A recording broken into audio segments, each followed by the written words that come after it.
इसे हम हिंदी भाषा में विद्वान बोलते हैं और इसे हम इंग्लिश में स्कॉलर बोलते हैं। जैसे वह विद्वान नहीं है, he is not a scholar. इसे हम हिंदी भाषा में नौटंकी बोलते हैं और इसे हम इंग्लिश में गिमिक बोलते हैं। जैसे यह सब उसकी नौटंकी है, it is just his gimmick. इसे हम हिंदी भाषा में बकवास बोलते हैं और इसे हम इंग्लिश में नॉनसेंस बोलते हैं। जैसे अपनी बकवास बंद करो, स्टॉप योर नॉनसेंस।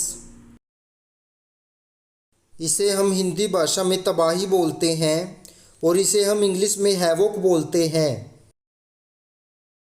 जैसे तूफान ने तबाही मचा दी, द स्टॉर्म क्रिएटेड हैवोक। इसे हम हिंदी भाषा में गुप्त बोलते हैं और इसे हम इंग्लिश में क्रिप्टिक बोलते हैं।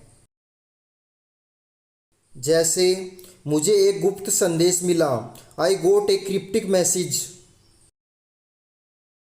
इसे हम हिंदी भाषा में सादगी बोलते हैं और इसे हम इंग्लिश में सिंप्लिसिटी बोलते हैं। जैसे मुझे उसके चित्रों की सादगी पसंद है, I like the simplicity of her painting.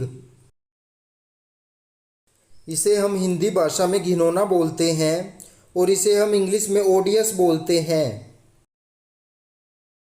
जैसे यह एक घिनौना अपराध था, इट वॉज एन ओडियस क्राइम।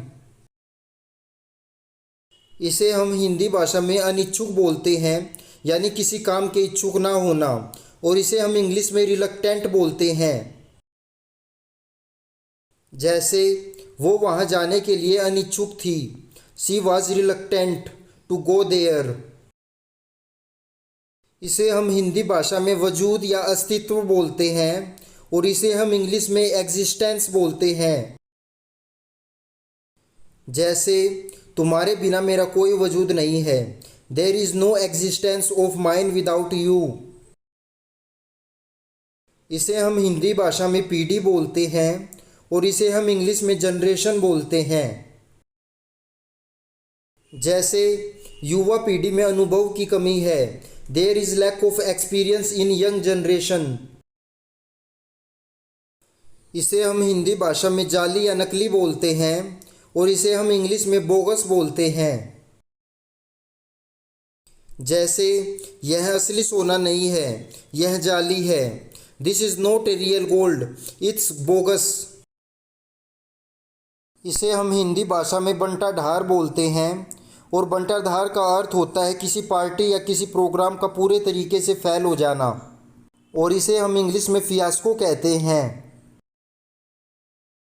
जैसे उसकी आखिरी पार्टी बंटाढार थी, his last party was a fiasco. इसे हम हिंदी भाषा में चरित्र बोलते हैं और इसे हम इंग्लिश में कैरेक्टर बोलते हैं। जैसे मुझे उसका चरित्र पसंद नहीं है, I don't like his character.